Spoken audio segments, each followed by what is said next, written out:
everyone, today we're talking about the return of the Avengers post the unpleasantness of Heroes Reborn. This is one of my personal favorites, so let's dig right in. But make sure you subscribe to our channel so you can be sure to check out the rest of Grading the Avengers.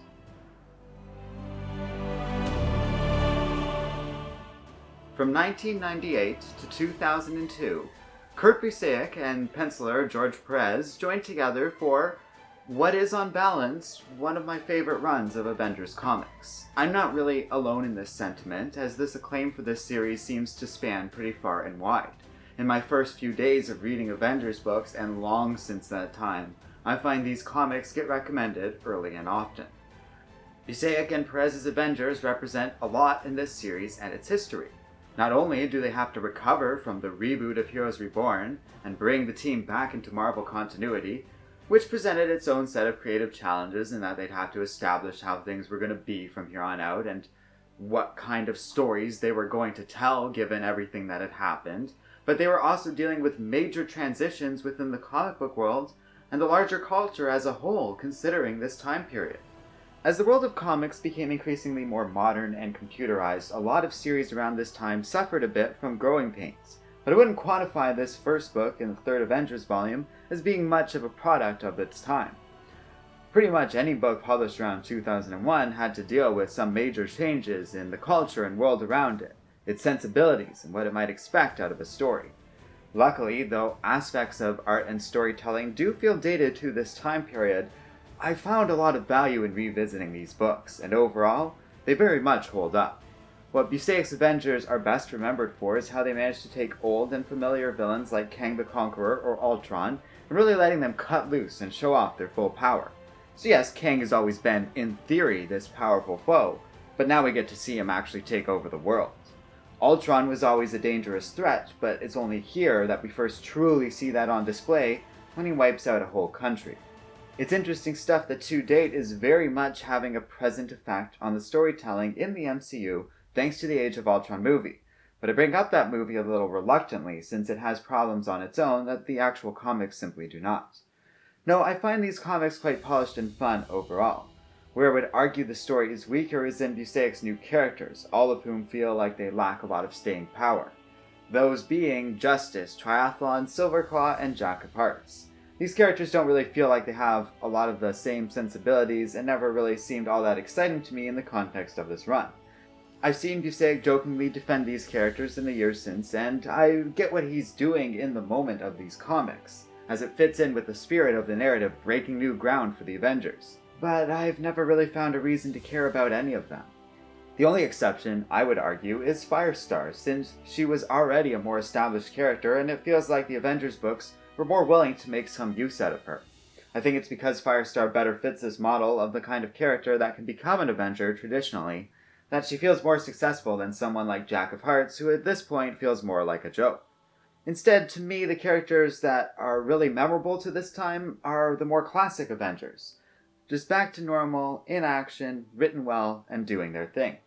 Captain America, Scarlet Witch, and even Carol Danvers particularly shine in my memory from this time, but we have so many more from the classic roster simply doing their thing well, such as Hawkeye, Thor, and Iron Man.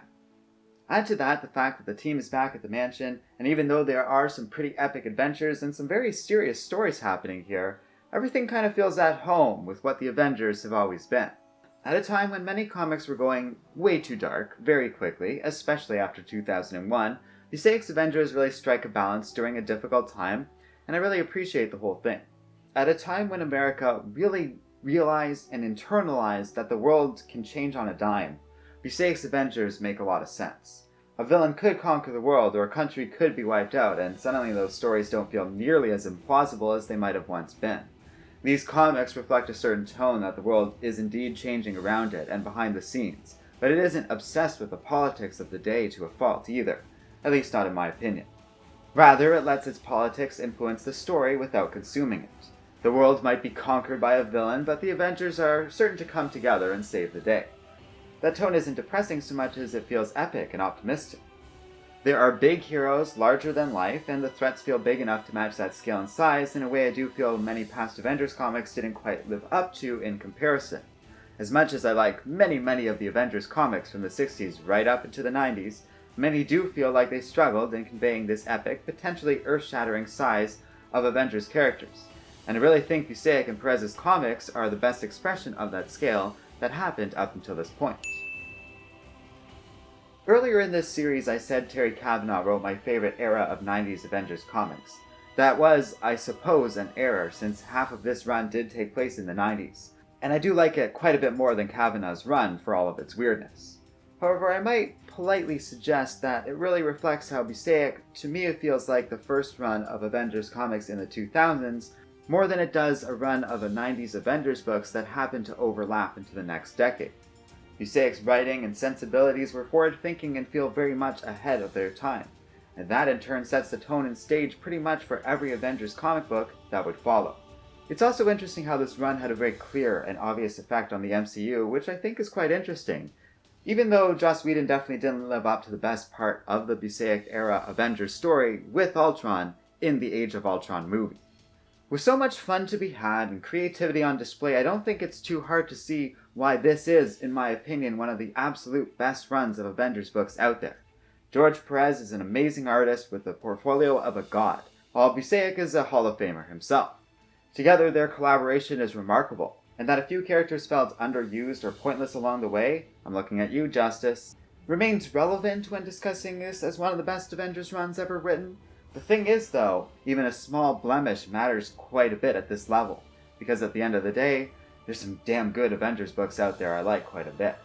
Speaking of, there's also another flaw I do want to touch on a bit, since it is going to be relevant when talking about some future Avengers comics going forward. While I adore this particular series, they do feel a little bit like a step towards the past. We get a lot of older characters returning, the newer stuff feels incidental and not all that important to the story, older villains are coming back, even if they are much cooler, and we're going back to the mansion. Sometimes it's good to go back to the basics, and it is certainly worth perhaps hitting the reset button on this stuff, especially the things like the mutated Wasp and Teenage Iron Man that occurred during the Kavanagh era. I like and defend that experimental era, but that stuff was never really made to stick around permanently. So when we get right down to things and look at how much of an influence the Kurt Busiek comics actually have, it's a little more gray. Beyond the whole connection to Age of Ultron, I am saying this is where the series struggles. You have people out there that we've already talked about like Roger Stern, Stan Lee, Roy Thomas, and a few others who really brought a lot of new stuff to the team, whereas Kurt Busiek mostly feels like he's playing with all the ideas already introduced, and sort of just pushing them firmly in a new direction. I personally feel this is actually very important for teams like this. Writers who can look over the history of a team or a character, bring it all together in a way we haven't seen before, even if fundamentally everything is the same. The key is, Busiek develops a lot of the ideas rather than creating. The key is, in this particular one, I feel like what's effective is the ideas Busiek develops rather than the ones he introduces. It works for me more than it doesn't, but I also recognize that is a limitation. Which brings me to...